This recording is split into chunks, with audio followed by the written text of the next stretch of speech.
Olá, crianças, espero que esteja tudo bem com vocês. Geografia do quarto ano. Então, hoje a nossa aula de hoje será os tipos de relevo.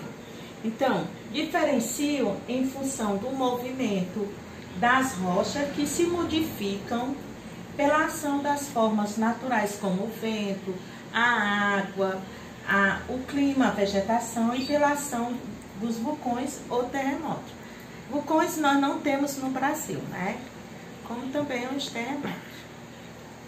Então, nós temos a combinação de todas as variações que dão origem a diferentes formas de relevo, que são planaltos, planícies e depressões, né? Vamos já estar dizendo, planaltos é um plano mais alto. Planície são planas. E as depressões vai depender do lugar. Então, nós temos o boqueirão do Rio Salgado, que é a Chapada do Ceará.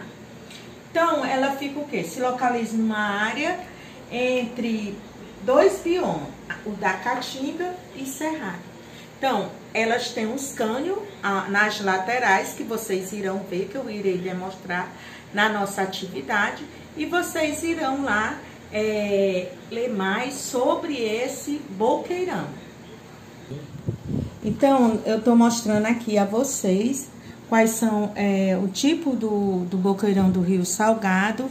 Nós temos na página 72 os tipos de planalto, né? Planície, depressões. Vocês irão observar pelas figuras e ver dentro das depressões, nós temos depressões absoluta e depressão relativa. Que é a absoluta, que fica abaixo do nível do mar, e a relativa, quando fica acima do nível do mar, embora fique bem mais abaixo das áreas à sua volta. Então, dentro do boqueirão, que como já foi citado, vocês irão ler, para vocês terem uma melhor visão do entendimento de vocês sobre esse bioma, né, que está entre a Caatinga e o Cerrado. Então, na página 74 da nossa atividade, observando o mapa abaixo, ela representa as principais formas de relevos do Brasil. Então, qual é a forma de relevo que predomina no Brasil? A B, que forma de relevo está localizado próximo ao mar? C, que forma de relevo predomina no estado onde você mora? O que você sabe sobre esse relevo predominante no seu estado? Existe aqui. Então, você vai dar a resposta. Então, a primeira questão da nossa atividade da aula passada, que era relevo, então, na primeira, com a fita métrica, meça sua altura e depois compare as alturas das pessoas de sua casa. Vocês iriam fazer a anotação aqui. Na 2, a cidade onde você vive apresenta diferentes altitudes, justifique sua resposta. Então, vamos dizer, altitude para quem vive nas partes mais altas, e com mais serra, e para aqueles que vivem em partes mais baixas ou planas. Na página 71, o Pesquisando e Aprendendo, qual a altitude da cidade onde você mora? Então, a resposta é Fortaleza, 21 metros. 2. Qual o pico mais alto do seu estado? Quantos metros tem? Onde se localiza? Conhecido como Pico da Serra Branca, está a 1.154 metros de altitude, localizado em Catunda. Esse é o ponto culminante do estado do Ceará. O segundo maior pico é o Pico da Serra do Olho d'Água, que está localizado em Monsenhor Tabosa, com 1.129 metros de altitude. E o segundo mais elevado do estado.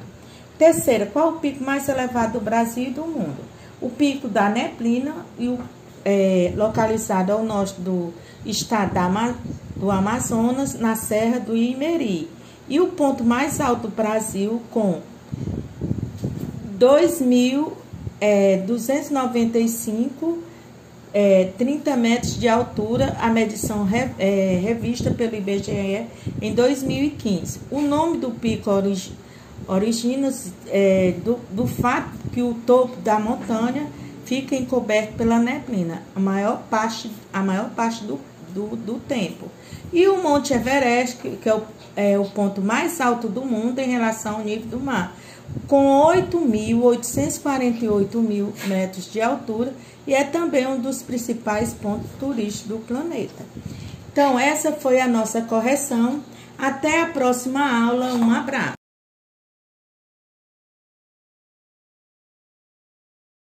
Olá, crianças. Espero que esteja tudo bem com vocês. Ciência do quarto ano.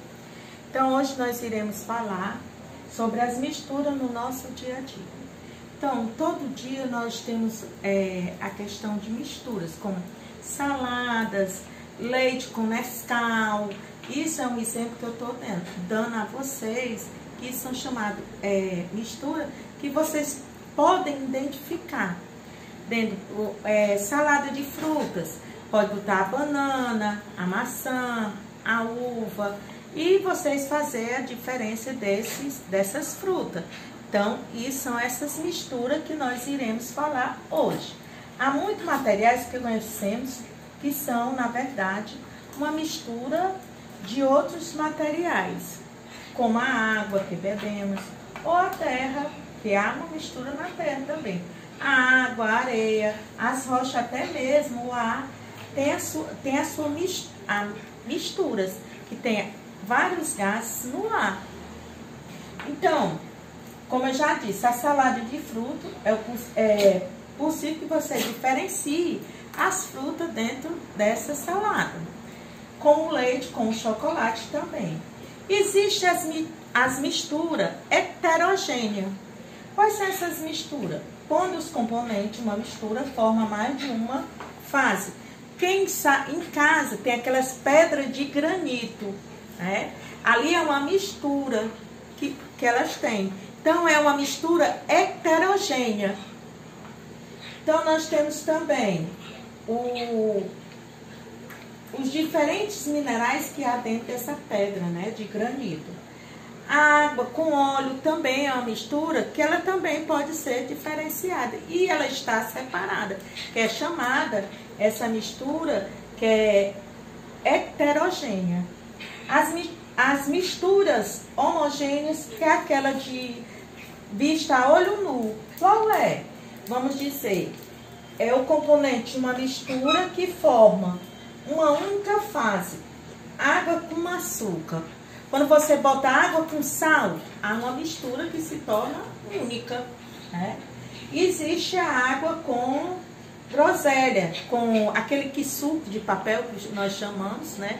Que se torna um único, vamos dizer, uma única forma, uma única fase. Isso é chamada a mistura homogênea, que é vista a olho nu. Então, hoje, na nossa aula, eu vou explicar dentro da nossa atividade para casa. A nossa atividade da página 102 da nossa aula de hoje. Então, a primeira questão. Quantas fases é possível identificar em uma mistura? A, água, areia e óleo. B, água e sal. Vamos para a página.